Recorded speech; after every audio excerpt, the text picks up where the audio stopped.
Good morning everyone. এটা 2024-এর 1 জানুয়ারির সকাল, আর বেরিয়ে পড়েছি মায়াপুরের জন্য সকাল 6:30টায়। দেখো ট্রেনে কত ভিড়। ট্রেন থেকে নেমে লঞ্চে ছিলাম আমরা, তখন ঠিক এত সুন্দর একটা সকালের দৃশ্য দেখতে পেলাম।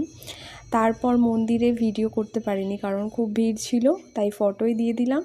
মন্দির ঘুরে দেখার পর খুব খিদে পেয়ে গেছিলো প্রসাদের জন্য। সবাই আমরা গদা ভবনের বাইরে দাঁড়িয়েছিলাম ঠিক এভাবে লাইন দিয়ে, আর এখানে দেখো ঠিক এতটাই লাইন পড়েছিল। লাইন পেরিয়ে ভেতরে ঢুকে এরকম একটা দৃশ্য, তোমরা চাইলে ওপরেও বসতে পারো, আমরা নিচে বসেছিলাম। দেখো প্রসাদ পেয়ে গেছি, প্রসাদ অসম্ভব ভালো খেতে ছিল। প্রসাদ পাওয়ার পর আমরা গোশালার উদ্দেশ্যে বেরিয়ে পড়েছিলাম। রাস্তায় যেতে যেতে দেখো গরুর গাড়ি দেখতে পেয়েছি, তোমরা চাইলে এই গরুর গাড়িতে করেও যেতে পারো। আমরা হেঁটে গেছি, সারাদিন খুব আনন্দ করেছি সবার সাথে।